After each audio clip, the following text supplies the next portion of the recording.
तो अभी कहानी जो किताब में चल रहा है, एक लिबरल नाम का लोग है। लिबरल लोग क्या चाहेगा? देखो प्रॉब्लम कहां से होता है, मिडिल क्लास में। तो मिडिल क्लास लोग का प्रॉब्लम क्या था? तुम याद देखो 9th क्लास से सारा टैक्स मिडिल क्लास, सबसे ज्यादा बेनिफिट कौन उठा रहा है? कलर्जी और नोबल्स। तो कहानी में चलता है लिबरल लोग चाहेगा, इसका हिंदी मीनिंग सुनोगे, इसका होता है फ्रीडम, इक्वलिटी।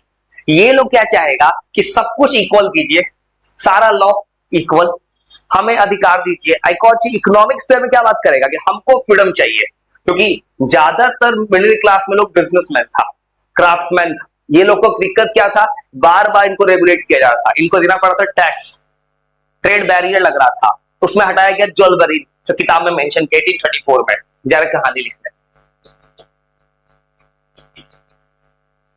लिबरलिज्म जो है वो ये डिराइव है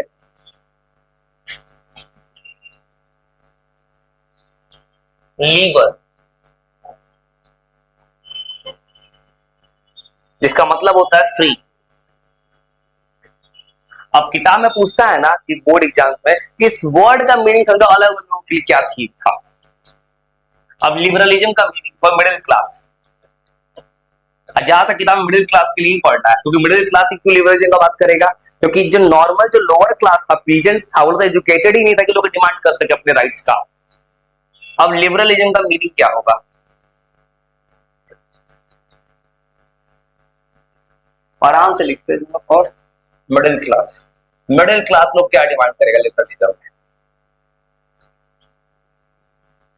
पहला, मिडिल क्लास लोग चाहता था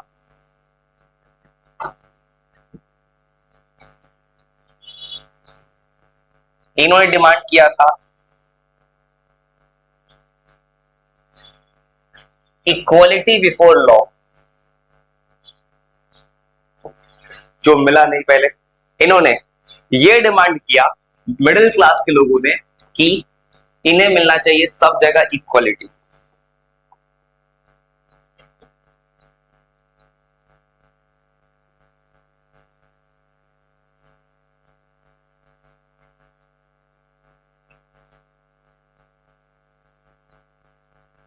यही तो कुछ कुछ काम किया था नेपोलियन ने। नेपोलियन को कुछ लोगों ने स्टार्टिंग में पसंद किया था, मतलब इनका कहना था इकोनॉमिक स्फीयर में कि सब कुछ अच्छे से, नेपोलियन का कहना है सब अच्छे से हो जाए। कहानी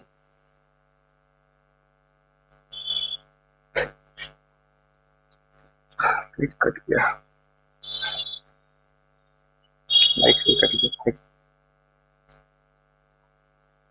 लिबरल लोग का और डिमांड क्या था? लिबरल डिमांड था कि देश में जो भी सरकार बने ना, उनके अकॉर्डिंग बने। जो हुआ था फ्रांस में बाद में जाके, जब बना था फ्रांस बना था कॉन्स्टिट्यूशनल मोनार्की पहले बना था, जहां हेड भले राजा था लेकिन राजा को अपने अकॉर्डिंग नहीं चलना था। इन्होंने डिमांड किया था, मतलब इनडायरेक्टली लिबरल लोग किसके फेवर में थे? ये तुमने क्लास 9 से पढ़ा है, कंजर्वेटिव लिबरल 9 चैप्टर था, रशियन रेवोल्यूशन।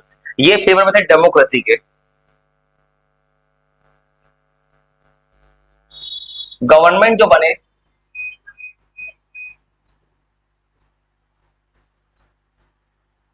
जो बनेगा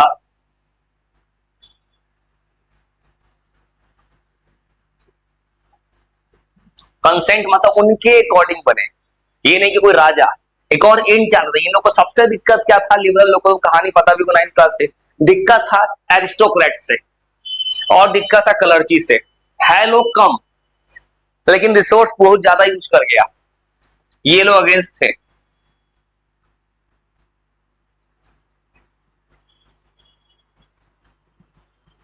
एरिस्टोक्रेट्स और जो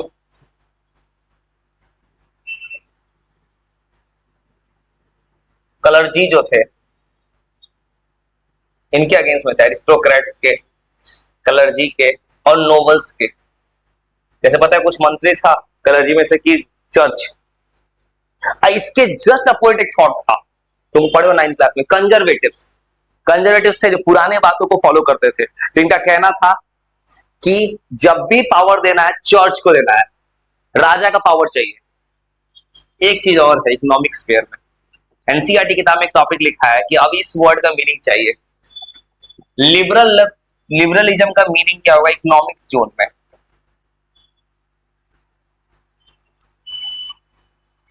इकोनॉमिक्स पेयर में क्या था?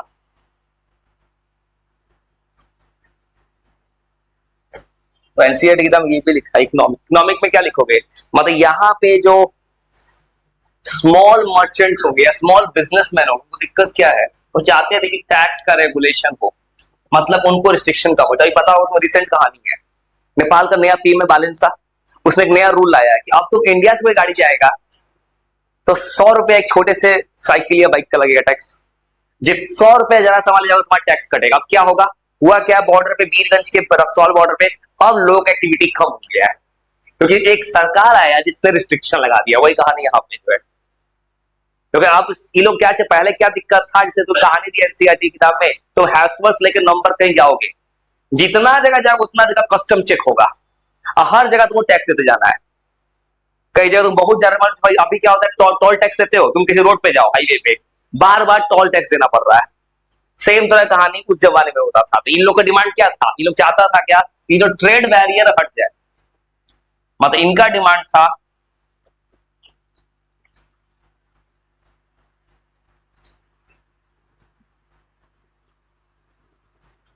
रिमूवल हो जाए restrictions in trade barriers.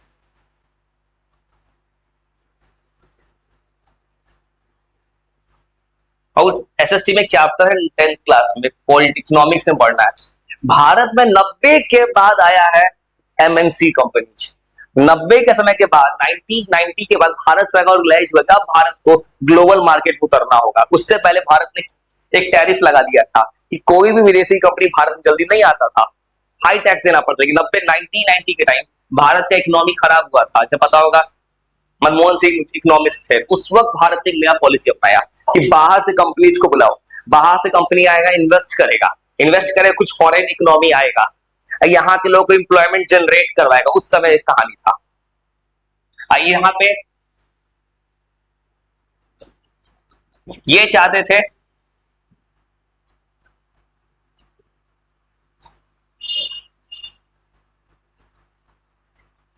Free flow of goods, goods का काफी अच्छे से फ्लो हो जाए।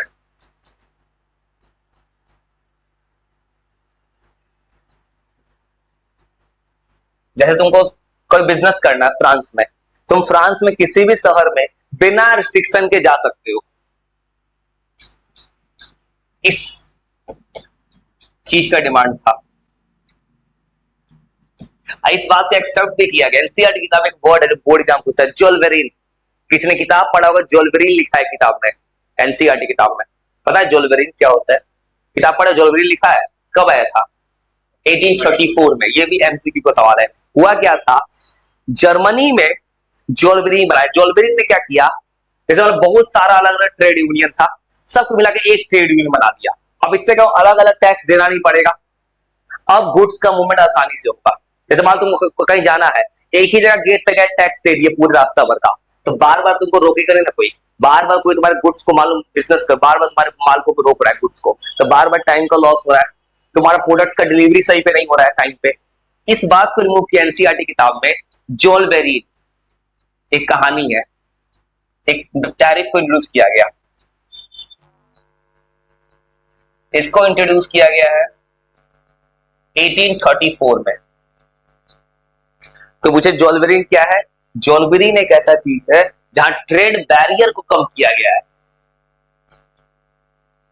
ज्वेलरीन का कुछ क्वेश्चन लिख देते हैं, एमसीक्यू पूछता है बता दो।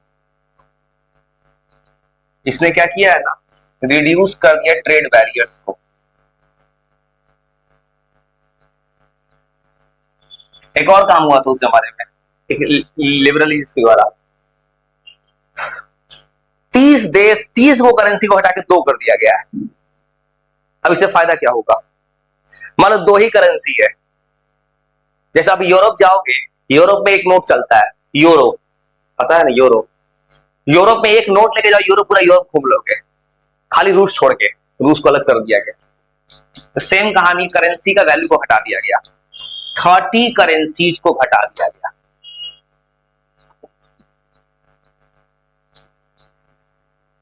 और इस वर्ड का मतलब ये होगा ना, अगर मान लो तुमको ट्रेड करना है, जैसे नेपाल जाते हो इंडियन करेंसी वहां चला लेते हो, इससे दिक्कत नहीं हो, तुमको वहां एक्सचेंज नहीं करना पड़ा एम्बेसी में जाके। लेकिन तुम किसी दूसरे अमेरिका जाओ, यूएस में, तुमको पहले इंडियन रुपीज को डॉलर में कन्वर्ट करना पड़ेगा एम्बेसी जाके। तो बार बार अगर 30 अलग अलग नोट है, करेंसी अलग अलग लोकेशन है, मान लो उस समय तो राजा था, हर राजा का अपना करेंसी होगा, हर जगह बोलेगा तुम यहां आए हो मेरे करेंसी में अमाउंट दो, तो बार बार उसमें करेंसी में प्रॉब्लम आएगा। अब बार बार तुम करेंसी एक्सचेंज कराओगे तो एग्जैक्ट वैल्यू नहीं मिलने वाला है। किसी को पता है, नेपाल भी कोई जाता होगा तो कभी कभी तुम दुकान पे जाओगे कि तुमको नहीं पता है रेट क्या है, तो कोई एक्चुअल वैल्यू नहीं देगा। ये कहानी है। अब आते आखिरी कहानी, थोड़ा सा आज जो लिखेंगे, नेपोलियन का death. Great Napoleon, Napoleon Bonaparte.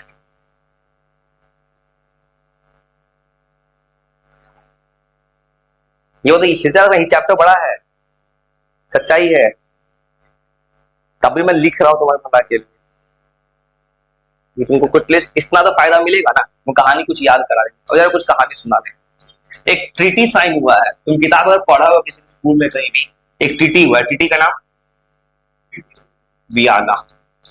यार कुछ कहानी सुना रहे, क्या हुआ था उस जमाने में, ये भी बोर्ड में बहुत पूछता है, और इतना लिख लो, कहानी सुनाते थोड़ा सा समरी की तरफ।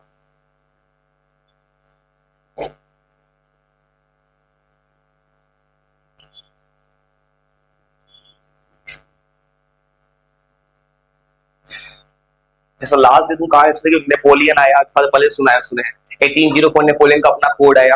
नेपोलियन ने पहले गया था डिक्टेटर्स, पहले गया था एक अच्छा सा राजा बनने, लेकिन डिक्टेटरशिप इंपोज कर दिया। अब नेपोलियन से सबसे बड़ा दिक्कत किसी को था, कंजर्वेटिव्स को। कंजर्वेटिव जैसे होता है, कुछ होता है पुराने जमाने का सोच। अभी भी इंडिया में कुछ लोग ऐसा होता है कि रात के 8 बजे का बाहर नहीं जाना है, बट किसी बच्चा को मोबाइल नहीं चलाने देंगे, क्योंकि वो दिमाग में गलत थॉट बैठ गया कि मोबाइल चलाने बच्चा खराब हो रहा है। मोबाइल चलाना गलत नहीं है, डिपेंड कर किस पर्पस से यूज करते हो इंटरनेट का। तो वही कहानी, कंजर्वेटिव क्या सोच था कि नेपोलियन आया है, ये क्या बदल दिया, ये क्या कर दिया, सबको इक्वलिटी दे दिया, अब लोग कहेगा कि सब इक्वल, कौन सा इंसान चर्च का वैल्यू करेगा। अब चर्च के पास उस जमाने में तुमको जैसे डिस्क्रिमिनेशन होता था कास्ट का, उसमें भी था, यूरोप में भी मिडिल क्लास थर्ड स्टेट को पावर कम दो। अब क्या, अब इसको दिक्कत हुआ कंजर्वेटिव को, तो कुछ देश मिलके अब तो नेपोलियन को हराया जाए। एक लड़ाई लड़ा गया, बैटल ऑफ वाटरलू। सुनो, बैटल ऑफ वाटरलू 1815 में हुआ था। उस लड़ाई में तीन चार देश, एक तरफ नेपोलियन, एक तरफ देश था प्रूसिया, ब्रिटेन, रसिया, ऑस्ट्रिया। मतलब एक देश है ब्रिटेन, प्रूसिया, प्रूसिया भले बोलूंगा बार बार, है वो जर्मनी, और किताब में उसको प्रूसिया नाम बोल रहा है। अब फिर एक देश है ऑस्ट्रिया, और एक देश है ये, एक है ब्रिटेन। 4 देश है। अब देखो ये जो वियना है ना, हुआ क्या, वियना एक कैपिटल है। तुम ऑस्ट्रेलिया जो वर्ल्ड कप जीतता है वो देश नहीं है, तुम्हारी किताब में एक देश है ऑस्ट्रिया जिसका कैपिटल है वियना। वहां पे एक मीटिंग होता है, वहां पे क्या होता है, पहले एक लड़ाई होता है, लड़ाई नेपोलियन हारता है, हारने के बाद अब डिसाइड किया गया कि किसी ना किसी को बनाते हैं नेता जो डिसीजन लेकर आगे लड़ाई में क्या करना है। तो एक एग्रीमेंट साइन होता है, ट्रीटी ऑफ वियना, वियना में बैठ के 1815 में। इसका हेड बनाया गया ड्यूक मेटरनिक। ये नाम बहुत काम का है बोर्ड एग्जाम के वाले, ऑस्ट्रियन चांसलर है, ऑस्ट्रिया का चांसलर ड्यूक मेटरनिक। इस इंसान ने जो है, इस इंसान का एक फेमस कोट है जो लिख देंगे। इंसान बोलता है, when France sneezes Europe catches cold. France छींकता है तो यूरोप में ठंडा लग जाता है। इसका मतलब जब फ्रांस में रिवॉल्यूशन चालू हुआ, पूरे यूरोप में फैल गया। इस इंसान को 2 बार स्टेटमेंट, एक और स्टेटमेंट पढ़ना आगे। इस इंसान को एक इंसान दिक्कत है, गोस्टी मेजिनी से। मेजी नाम के कैरेक्टर आएगा इटली की यूनिफिकेशन में, उसको अपना सबसे बड़ा दुश्मन मानता है। कहानी में होगा क्या, नेपोलियन हारेगा। नेपोलियन ने क्या किया है, मोनार्की हटाया है। अब क्या चेंज होगा, अब बोला जाएगा कि जो जो नेपोलियन ने किया उसको बदल दो। नेपोलियन ने राजा को हटाया था, जाके बर्बन डायनेस्टी में पढ़े थे लुईस 16, रीस्टैब्लिश कर दो। अब सारा पावर दो कंजर्वेटिव्स को, चर्च को बोलो पावर में आ जाए। लेकिन चेंज तो होते गया, जो जो एरिया फ्रांस कैप्चर किया तो सबको हटा दो, बाउंड्री खड़ा कर दो, इसके आगे फ्रांस को नहीं जाने देंगे। लेकिन एक चीज देखा गया कि जो नेपोलियन अच्छा करके चला गया जिंदगी में, उसको नहीं बदला जाएगा। नेपोलियन ने इक्वलिटी स्टैब्लिश किया, नेपोलियन स्टेशन अच्छा किया, जो अच्छा बात नेपोलियन करे गया उसको नहीं हटाना। इस ट्रीटी में वही हुआ है, जा रहे लिखने ट्रीटी ऑफ वियना। तो बोर्ड में बहुत पूछता है ये सब चीज। इतना कहानी का है सुना रहे, रीजन क्या दिमाग में तुम्हारे जाए।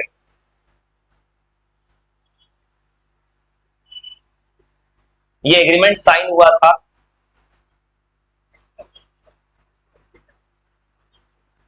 पहले वियना का लिखते, वियना क्या है?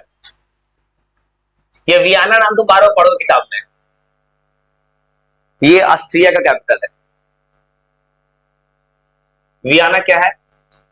The capital of Austria. Austria वो देश एक बार सुन चुके हो तुम पढ़े हो हिटलर, हिटलर पढ़े हो 9th क्लास में। हिटलर किस देश का था? ऑस्ट्रिया का ही था। याद है 9th में तुमने पढ़ा है, हिटलर ने ऑस्ट्रिया को और जर्मनी को बोला था कि दोनों देश साथ लड़ेंगे। हिटलर ने वही नहीं कहानी लड़ा था। और इस ट्रीटी को ये हुआ है 1815 में।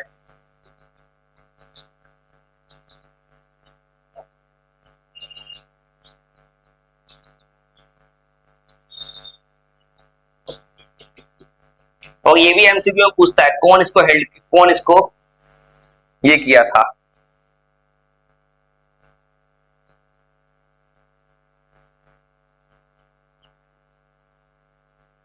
कौन इसको हेड किया था?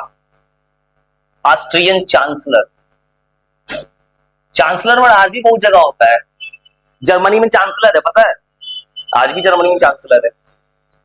चांसलर मतलब क्या? उस देश का जो हेड है, एक पोजीशन दिया गया चांसलर। आज भी जर्मनी चांसलर है ऑस्ट्रियन चांसलर ड्यूक मेटरनिक। इनाम तुमको एग्जाम में पता है, बोर्ड में ऐसे पूछता है बताओ ड्यूक मेटरनिक ने क्या किया था उस कहानी में, इसका कंट्रीब्यूशन लिखिए।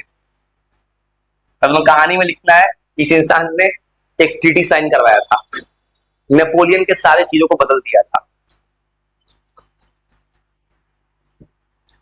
एग्रीमेंट साइन हुआ था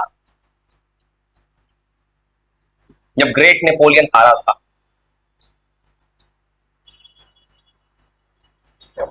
नेपोलियन बोनापार्ट।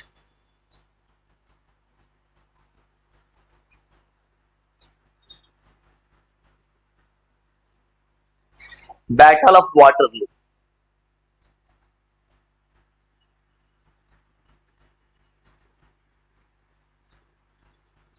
वाटरलू को लड़ाई हारा था नेपोलियन ने।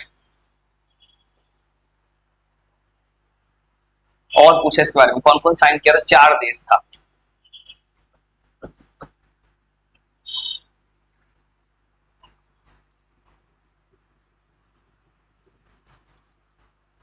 चार देश ने मिलकर कंट्रोल किया था। ब्रिटेन, प्रूसिया, वो याद रखना जर्मनी मत लिखना, किताब में प्रूसिया ही छपता है कहानी, पुराना नाम है। रसिया और ऑस्ट्रिया। इसका मेन पर्पस था, देखो यूरोप में क्या क्या गलती करके गया है हिटलर, उसको मतलब ये जो नेपोलियन करके गया है, हिटलर तो नहीं है इसका, नेपोलियन ने जो जो किया उसको रिवर्स कर दो।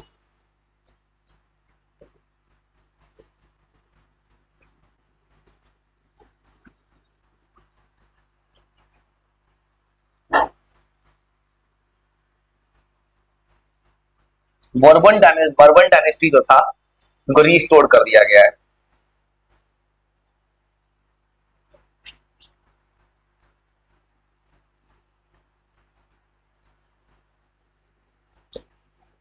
और बोर्ड एग्जाम में पूछता है, इसे तो सजा सजा लिख रहा है ये। बोर्ड एग्जाम में 3-4 नंबर में पूछता है, इसके बारे में लिखिए कुछ नॉलेज, इसे कुछ लाइन से लिखते जाते हैं।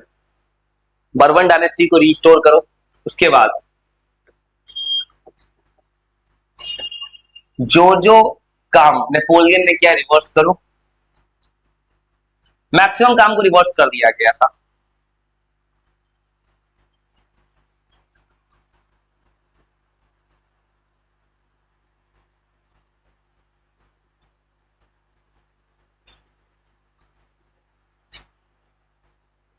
उसके बाद अब इसके बाद पावर में कौन आया? कंजर्वेटिव्स।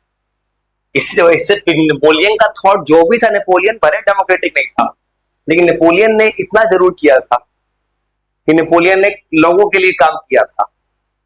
इसलिए नेपोलियन का काम था फेवर लिबरलिज्म को। और ये जो ड्यूक मैटरनी का ये इंसान कंजर्वेटिव है। मतलब इसने क्या प्रमोट कर दिया है इस ट्रीटी के बाद, पूरे यूरोप में कंजर्वेटिव के थॉट्स को।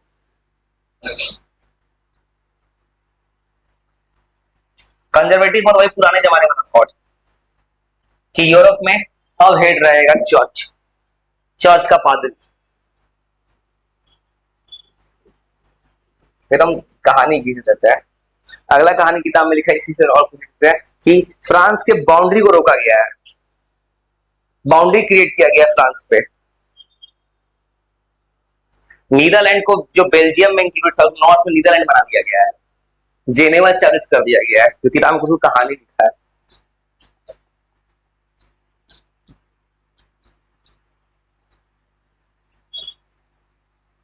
बाउंड्रीज क्रिएट किया गया है, मतलब जो जो जगह फ्रांस जीता था नेपोलियन उसको हटा दो।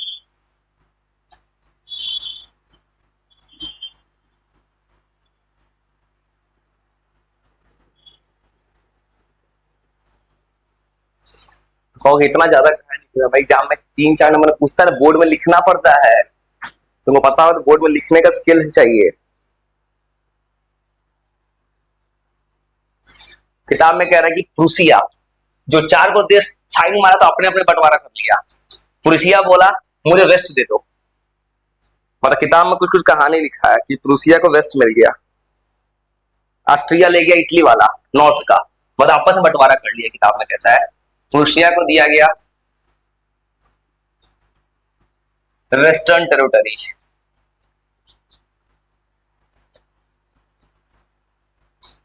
ऑस्ट्रिया ले गया नॉर्थ वाला।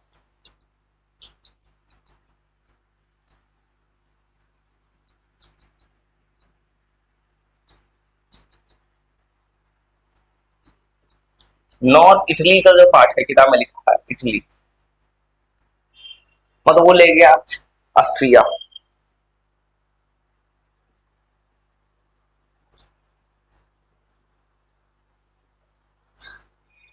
फिर किताब में लिखा है रसिया को दे दिया गया पोलैंड ईस्ट में। इसमें एग्जाम लिखोगे बहुत है ना, इतना तो किताबों में नहीं छपता है। किताबों में पढ़ो, किताब में इतना ही से लिखा हुआ है टॉपिक के बारे में। रसिया वाज गिवन, मतलब पोलैंड वाज गिवन टू रसिया। वो इतना कहानी समझ गए, इतना बहुत है भाई। एग्जाम में 3 से 4 नंबर पूछेगा, मैक्सिमम पूछेगा। तो आराम से थोड़ा सा रीड कर याद करते हैं। मतलब कहानी का बस थोड़ा सा याद थोड़ा सा पॉज लेते हैं कहानी। पहले लिबरलिज्म का मीनिंग जो है, जहां सबको इक्वल है। 60 सेकंड खाओ लिख के, तो 60 सेकंड टाइमर लगाने, टाइमर